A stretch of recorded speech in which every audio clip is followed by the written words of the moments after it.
Hello बच्चों, मैं निशान चौधरी आपका अपना। मैं आज आपके लिए लाया हूं बच्चों फिजिक्स की स्ट्रेटेजी। तो बच्चों, जैसा कि आपको पता है कि आप सभी का एग्जाम फिजिक्स का 6 मार्च को है। और बच्चों, आज कौन सी तारीख है? तो बच्चों, आज 28 फरवरी है। हमारे पास कितने दिन है बच्चों? हमारे पास 5 दिन है बच्चों। तो सबसे पहले मैं आपको इंडिकेट करा दूं कि हमारा फिजिक्स का एग्जाम कब है बच्चों और हमारे पास कितने दिन है। तो फिजिक्स का एग्जाम है बच्चों हमारा 6 मार्च को। और हमारे पास आज कौन सी डेट है बच्चों? तो आज हमारे पास है 28 फरवरी। कहने का मतलब है 28 फरवरी से 6 मार्च तक ऐसा क्या करें हम गुरुजी कि हमारे जो भैया फेल हो रहे हैं वो पास हो जाएं अच्छे से, और जो भैया 40 से 45 मार्क्स ला रहे हैं वो 70 की लाइन में पहुंचे। जिन्होंने कुछ भी नहीं पढ़ा है वो भी 45 से 50 नंबर ले आए। तो बच्चों, मैं इस वीडियो में आपको एकदम बहुत अच्छे से स्ट्रेटेजी बताने की कोशिश करूंगा कि आपको करना क्या क्या है। तो बच्चों, सबसे पहले अगर मैं बात करूं इन 5 साढ़े 5 दिनों में हमें करना क्या है, तो इन 5 दिनों में हमें करना क्या है। तो बच्चों, सबसे पहले मैं आपको बता दूं, अब अगर आप अब तक नहीं पढ़े हो, अगर आप अब तक नहीं पढ़े हो, आप अब तक नहीं पढ़े, अब तक नहीं पढ़े, तो बच्चों अब पढ़ो।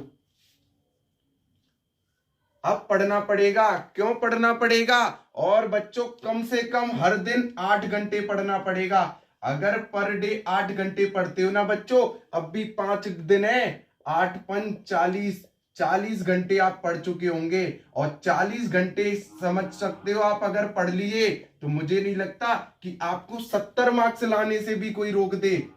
60 प्लस तो है ही है। तो बच्चों, ये 40 घंटे बस आपकी जिंदगी को चेंज कर देंगे फिजिक्स के रूप से। तो बच्चों, 40 घंटे आपको इन 5 दिन में कम से कम पढ़ना ही है। हर रोज 8 घंटे पढ़ना ही पढ़ना है। टाइमर सेट कर लें। कल जैसे ही उठे आप, तुरंत आपके सामने वीडियो भी आ चुका होगा। करना क्या ये सब मैं बताऊंगा। बस आपको 8 घंटे कुर्सी या चेयर जो भी हो, टेबल पर बैठ के पढ़ना है। तो बच्चों, अब मैं स्टार्ट कर लूं इन 8 घंटों को कैसे आप क्या करें, क्या स्लॉट में बांटें, क्या करें, सब कुछ बताऊंगा। टाइम टेबल से लेके सब कुछ इन 6 दिन में। तो सबसे पहले मैं बात कर लूं बच्चों 1 फरवरी को। 1 फरवरी को क्या करना है बच्चों? आपको क्या करना है, 2 ब्रांच हमारे फिजिक्स में जो भी है, जैसे मैं बात करूं इलेक्ट्रोस्टैटिक्स, एक एक करके स्टार्ट कर दूंगा, और इलेक्ट्रिक करंट या इलेक्ट्रिसिटी, ये 2 यूनिट है पहली। तो बच्चों, 1 मार्च को आपको कुछ भी हो जाए, 1 मार्च को ये दोनों ब्रांच आपके दिमाग में आ जानी चाहिए। और बच्चों, ये 17 मार्क्स को एक्सपेक्ट करती हैं, 17 मार्क्स। अगर बच्चों आपने इलेक्ट्रोस्टैटिक्स और इलेक्ट्रिसिटी में 17 मार्क्स गेन कर लिए एक दिन में, तो आपका कितना ज्यादा कॉन्फिडेंस अप हो जाएगा। अब आपको करना क्या है बच्चों, इलेक्ट्रोस्टैटिक और इलेक्ट्रोस्टैटिक में बच्चों 2 चैप्टर आ जाते हैं। इलेक्ट्रोस्टैटिक 2 चैप्टर आ जाते हैं बच्चों। पहला आ जाता है चार्ज वाला, और दूसरा आ जाता है चार्ज एंड इलेक्ट्रिक फील्ड, और दूसरा आ जाता है पोटेंशियल वाला।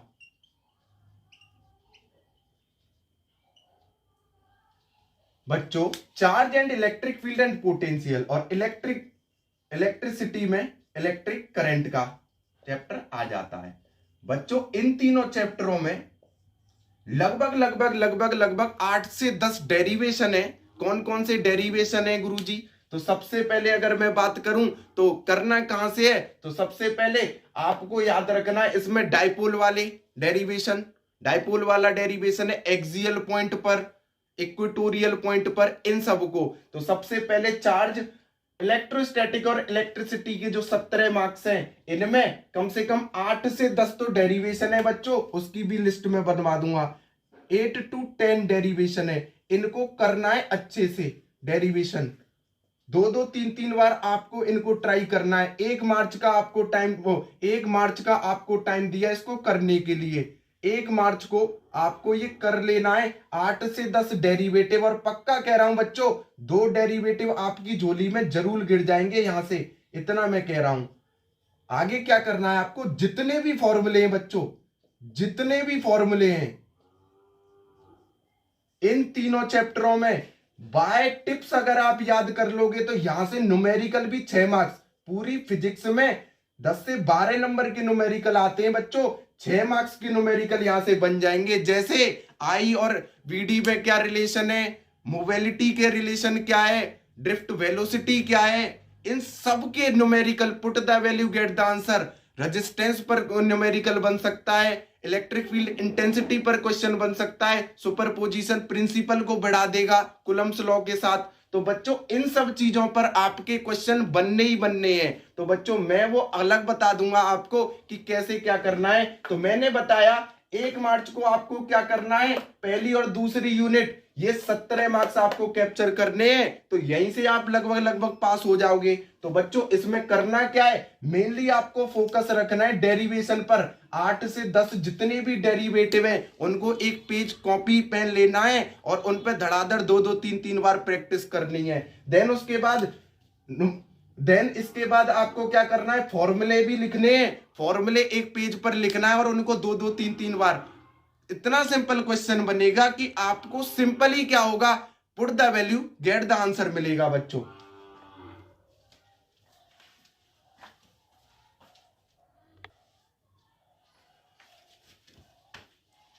सॉरी बच्चों वो कोई आ गया था। तो जितने भी फॉर्मूले हैं, तो बच्चों मैं भी आपको एक वन शॉट लाऊंगा हर चैप्टर की, लेकिन पहले स्ट्रेटेजी पे काम करते हैं। तो पहला दिन 1 मार्च को ये करना है, जैसे जब आप सो रहे होंगे तो इनको रिवाइज करना है। देन हम बात करें बच्चों 2 मार्च को, तो 2 मार्च को आपको क्या करना है बच्चों, 2 मार्च को आपको क्या है, मैग्नेटिक फील्ड वाला चैप्टर, EMI एंड AC, और तीसरा इलेक्ट्रिक वेव, EM वेव। ये तो कुछ नहीं है, ये तीनों चैप्टर, और ये तीनों चैप्टरों का लगभग वेटेज है बच्चों कितना, 10 मार्क्स कम से कम है। ये 3 मार्क्स का 7 10 14 नहीं 12 मार्क्स का कम से कम वेटेज है। तो 2 मार्च को आपको ये, अगर मैं आपको बच्चों बता दूं, अगर इलेक्ट्रोस्टैटिक और इलेक्ट्रिसिटी अगर आपको आती है तो मैग्नेटिक फील्ड और EMI इलेक्ट्रोमैग्नेटिक इंडक्शन और AC भी आपको लगभग लगभग आता ही होगा। तो बच्चों मैं ये बताना, और EM वेव में तो गिना चुना है, यहां पर क्वेश्चन आता है, कहां से आता है, डिस्प्लेसमेंट करंट से आता है, या फिर फ्रीक्वेंसी और वेवलेंथ पूछता है लाइट की। तो बच्चों आपको 2 मार्च को क्या करना है, इन 3 चैप्टरों को करना है। इन 3 चैप्टरों में क्या है, magnetic field, EMI and AC में मैग्नेटिक फील्ड वाले चैप्टर में क्या मिलेगा आपको, डेरिवेशन मिलेंगे, डेरिवेशन, और यहां पर भी फॉर्मूले बेस्ड क्वेश्चन मिलेंगे। तो डेरिवेशन और फॉर्मूला, यहां से भी आपको जितने भी फॉर्मूले हैं सब लिस्ट कर लेंगे और आप उनको अप्लाई करने की कोशिश करेंगे। EMI और AC में बच्चों यहां पर LCR circuit, RC circuit, RL circuit, इन सब को भी आपको देख के जाना है। तो बच्चों ये यहां से 12 मार्क्स स्ट्रक्ट होंगे। तो अगर ये दोनों आप चैप्टर पहले 2 दिन में ही कर लेते हो तो आपके 29 नंबर पक्के हो जाएंगे बच्चों। देन मैं आपसे बात करूं, ये 7 चैप्टर आपके खत्म हो जाएंगे, पहले 2 ये, 3 ये, 4 5 6 7। तो पहले 7 चैप्टर जब आप 2 दिन के अंदर कर लोगे इन 16 घंटों में, तो आपका कॉन्फिडेंस बहुत ज्यादा हाई हो जाएगा। पहले 2 दिन में 16 आवर अगर आप पढ़ लोगे तो कहने का मतलब है मेरा इन सबको खत्म कर दोगे बच्चों। और इन सबको अगर खत्म कर दिया बच्चों तो आपके बल्ले ही बल्ले हैं, फिर तो कुछ है ही नहीं। देन मैं आपको बात करूं आगे, तो तीसरे नंबर पर अगर मैं बात करूं तीसरे दिन की, तो तीसरे दिन आपको क्या करना है, यानी 3 मार्च को।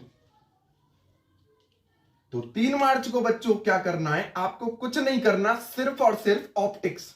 ऑप्टिक्स में आते हैं बच्चा 2 चैप्टर, एक आता है रे ऑप्टिक्स और एक आता है wave optics. Ray optics, wave optics. बच्चों ये जो है रे ऑप्टिक्स और वेव ऑप्टिक्स, ये जो ब्रांच है बच्चों, ये 17 मार्क्स को कैप्चर करती है, 17 नहीं 18 मार्क्स। बहुत बड़ी ब्रांच है बच्चों। और ये यहां से क्वेश्चन बहुत हलवा पूछे जाते हैं। वेव ऑप्टिक्स से तो सीधा सीधा है, YDSE के न्यूमेरिकल कर जाओ आप, डिफ्रैक्शन पता कर जाओ क्या है, इंटरफेरेंस पता कर जाओ, रिफ्रैक्शन और रिफ्लेक्शन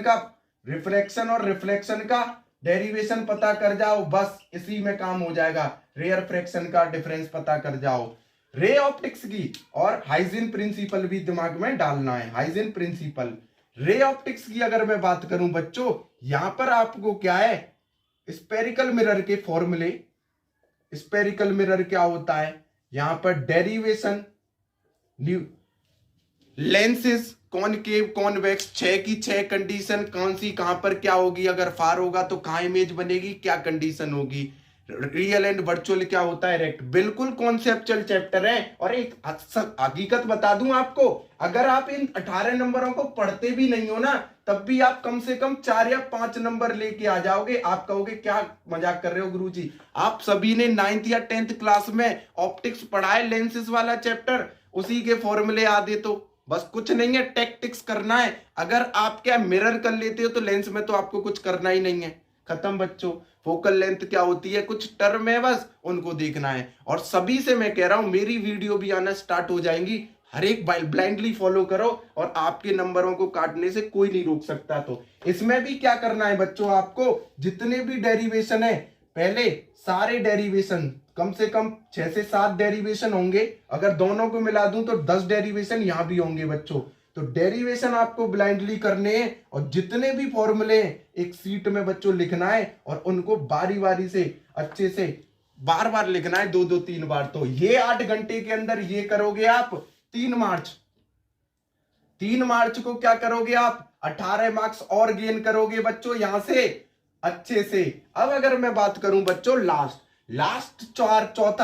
चौथे दिन में आपको क्या करना है मेरे प्यारे बच्चों, आपको कुछ नहीं करना, सिंपल सी बात करनी है। आपको क्या है, बहुत सिंपल वाली ब्रांच मॉडर्न फिजिक्स, जो सबसे सिंपल लगती है आपको, 4 मार्च, और है भी कुछ नहीं, 4 मार्च को मॉडर्न फिजिक्स के चैप्टरों को खत्म करना है। मॉडर्न फिजिक्स में कौन कौन से चैप्टर आएंगे और करना क्या है मैं बताऊंगा, यहां पर कुछ ज्यादा लोड नहीं लेना है, सिंपल क्वेश्चन है और मैं क्वेश्चन की भी सीरीज डाल दूंगा तो वही आएंगे। सबसे पहले अगर मैं आपसे बात करूं मॉडर्न फिजिक्स में, ड्यूअल नेचर वाला चैप्टर, देन उसके बाद atom, then nuclei, then semiconductor.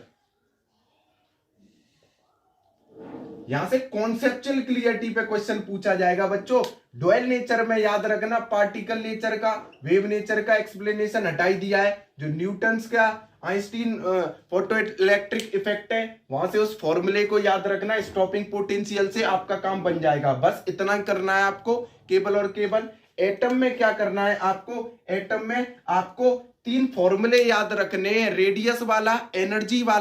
Radius वाला बच्चों, एनर्जी वाला, वेलोसिटी वाला, वहीं से आपका काम हो जाएगा एटम आपको। और थ्योरी आपने क्लास 11th के चैप्टर 2 स्ट्रक्चर ऑफ एटम में पढ़ी रखी होती है। और न्यूक्लियाई में आपको क्या करना है, यहां लगभग सब कट गया है। मोस्ट इंपॉर्टेंट एक बाइंडिंग एनर्जी रह गई है, बाइंडिंग एनर्जी पर न्यूक्लियन रह गई है, वो वाला ग्राफ आप देख लोगे। एटम क्या होता है, न्यूक्लियाई क्या होता है, रेडियस वाला फंक्शन जो आर एटॉमिक नंबर के डायरेक्टली प्रोपोर्शनल होता है, e⁻⁴, वो सब देखना है। डेंसिटी से रिलेशन स्टेबलाइज करना है, यही आपको न्यूक्लियाई में। और डिस्टेंस ऑफ क्लोजेस्ट अप्रोच की बात कर लें, ये सब। सेमीकंडक्टर में बच्चों क्या है, सेमीकंडक्टर में सिंपल की सेमीकंडक्टर होता क्या है, फॉरवर्ड बाइसिंग याद रख लेना, बैकवर्ड बाइसिंग याद रख लेना बच्चों। जीनर डायोड तो हटा दिया है, एलईडी वगैरह भी हटा दिए हैं बच्चों। रेक्टिफायर आ रहा है, rectifier, half wave rectifier, full wave rectifier, इस पे मैं एक वीडियो बना दूंगा, कौन कौन से टॉपिक इंपॉर्टेंट हैं। तो बच्चों ये लगभग आपके 12 मार्क्स के ये आ जाते हैं। और यहां से मैं कह रहा हूं 100% आपके ये 12 मार्क्स तो होने चाहिए। तो ये भी आप 8 घंटे के अंदर 4 मार्क्स तक इनको कंप्लीट कर लेंगे। अब 5वीं मार्च का टाइम टेबल सुनो। 5 मार्च को करना क्या है, तो बच्चों याद रखना 5 मार्च की अगर आपके गुरुजी आपसे बात करें तो 5 मार्च को आपको कुछ नहीं करना, जितना पढ़ा है, जितने आपने पेज भरे हैं उनको केवल और केवल रिवाइज करना है। रिवाइज करना है केवल 8 घंटे, 8 आवर रिवीजन को देना है। बच्चे कोई भी दुनिया की ताकत हो, अगर आप अगर फेल हो रहे हो तो आप अगर अच्छी स्थिति में ना आ जाए तो मुझसे कह देना, आप पास ही नहीं बहुत अच्छे से पास हो जाओगे। बच्चों बहुत ज्यादा अच्छे से, बहुत ज्यादा अच्छी कंडीशन में खड़े हो जाओगे बच्चे आके। तो ये सब आपको क्रिस्टल क्लियर करना है। अब मेरा जो नेक्स्ट वीडियो है मैं उसमें ये बताऊंगा बच्चों किस चैप्टर में कौन से टॉपिक को इंपॉर्टेंस देना है। तो बच्चों आपको मेरा वीडियो पसंद आया हो, लाइक करें, शेयर करो, जिससे ज्यादा से ज्यादा भैयाओं का फायदा हो बच्चों। तो ये आपको करना है। 1 मार्च को आपको क्या करना है, थोड़ा सा समराइज कर दूं बच्चों। 1 मार्च को आपको क्या करना है बच्चों, 1 मार्च को आपको क्या करना है, इलेक्ट्रिसिटी वाली यूनिट निपटानी है, इलेक्ट्रोस्टैटिक और इलेक्ट्रिक करंट। देन 2 मार्च को क्या करना है बच्चों, आपको मैग्नेटिक फील्ड वाली, एसी, ईएमआई, इन सब EMI and electronic EM wave को निपटाना है। इन 4 चैप्टरों को निपटाना है। आपको पता है चौथा तो लगभग ईएम वेव तो कुछ है ही नहीं। देन आपको 3 मार्च को क्या करना है, ऑप्टिक्स को 18 नंबर की बनाना है। कुछ नहीं है, 4 से 5 नंबर आप पहले से ही जानते हो। 4 मार्च को आपको क्या करना है बच्चों, 4 मार्च को आपको कुछ नहीं करना, सिंपल और सिंपल आपको मॉडर्न फिजिक्स पढ़नी है, उसके न्यूमेरिकल लगाने हैं, कुछ नहीं है। अगर आप सैंपल पेपर भी कर जाओगे तब 12 से नंबर गेट कर लोगे, और मैं बताऊंगा भी कौन कौन से टॉपिक बेनिफिट होने वाले हैं। और 5 मार्च को बच्चों क्या करना है, जितना भी आपने लिखा है, जितने भी फॉर्मूले, जितने भी डेरिवेशन लिखे हैं उनको सेट करना है, और उनको एक कॉपी में जो लिखे हैं उनको बार बार रिवाइज करना है लास्ट के 8 घंटे। ये 40 घंटे बच्चों आपकी जिंदगी को पूरा चेंज कर देंगे। हो सकता है 70 मार्क्स आप ले आओ। तो बच्चों मैं आपका निशान चौधरी अभी धन्यवाद लेता हूं आपसे, और मैं आपसे आग्रह करूंगा वीडियो को ज्यादा से ज्यादा लाइक करो, सब्सक्राइब करो, शेयर करो।